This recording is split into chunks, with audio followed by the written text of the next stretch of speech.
Soft കോട്ടണിൽ വരുന്ന മെറ്റീരിയലാണ്. നല്ലൊരു ഡാർക്ക് മെറൂൺ, ഒരു പിങ്ക് കൂടിയിട്ടുള്ള മെറൂൺ ആണ് കേട്ടോ. യോക്കിൽ ഇങ്ങനെ ഡിസൈൻ കൊടുത്തിട്ട് മീതെ നോട്ട് വർക്കൊക്കെയാണ് കൊടുത്തിട്ടുള്ളത്. മിറർ വർക്ക് പോലെ ചെയ്തിട്ടുണ്ട്. ഇങ്ങനെ പ്രിന്റിന് മീതെ ഇതുപോലെ വന്നിട്ടുണ്ട് കേട്ടോ. ബാക്കിലും സെയിം പ്രിന്റ് തന്നെയാണ്. ചെറിയ ചെറിയ ഒരു ഫ്ലവർ മോഡലുള്ള പ്രിന്റ് ആണ് കേട്ടോ കൊടുത്തിട്ടുള്ളത്. താഴെ ഇങ്ങനെ പൈപ്പിങ്ങും കൊടുത്തിട്ടുണ്ട്. നല്ല സോഫ്റ്റ് കോട്ടൺ ആണ്. 48-49 ഇഞ്ചാണ് ടോപ്പിന്റെ ലെങ്ത്. അത്യാവശ്യം തിക്കായതുകൊണ്ട് ലൈനിങ് ഇടാതെ സ്റ്റിച്ച് ചെയ്യാൻ പറ്റും. ദുപ്പട്ട സോഫ്റ്റ് മൽക്കോട്ടൺ ദുപ്പട്ടയാണ്. ഇങ്ങനെയാണ് കേട്ടോ ദുപ്പട്ടയുടെ ഡിസൈൻ. സൈഡിൽ ഇങ്ങനെ ഒരു ബോർഡർ കൊടുത്തിട്ടുണ്ട്. താഴെ ഇങ്ങനെയാണ് കേട്ടോ ഡിസൈൻ. 2.25 ആണ് ദുപ്പട്ടയുടെ ലെങ്ത്.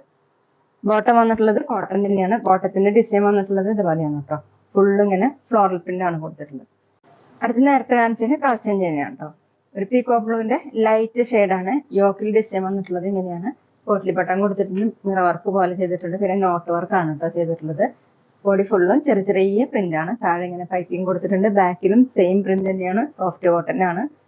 48 ഇഞ്ചാണ് ടോപ്പിന്റെ ലെങ്ത്. ദുപ്പട്ട നല്ല സോഫ്റ്റ് ആയിട്ടുള്ള കോട്ടൺ ആണ്. നല്ല ഭംഗിയുള്ള ദുപ്പട്ടയാണ് കേട്ടോ. ഇങ്ങനെയാണ് 2.25 ആണ് ലെങ്ത്. നല്ല സോഫ്റ്റ് ദുപ്പട്ടയാണ്. Bottom printed bottom. വേണമെങ്കിൽ നമുക്ക് ഇതുകൊണ്ടും ഒരു ടോപ്പ് സ്റ്റിച്ച് ചെയ്യാൻ പറ്റും. ഇതുപോലെയാണ് പ്രിന്റ്. അടുത്തൊരു ചെറുപയർ പച്ചയാണ് കേട്ടോ. അതുപോലെയാണ് യോക്കിൽ ഡിസൈൻ കൊടുത്തിട്ടുള്ളത്. ബോഡി ഫുള്ളും ചെറിയ ചെറിയ പ്രിന്റ് ആണ്. ബാക്കിലും സെയിം പ്രിന്റ് ആണ്. നല്ല സോഫ്റ്റ് കോട്ടൺ ആണ് കേട്ടോ.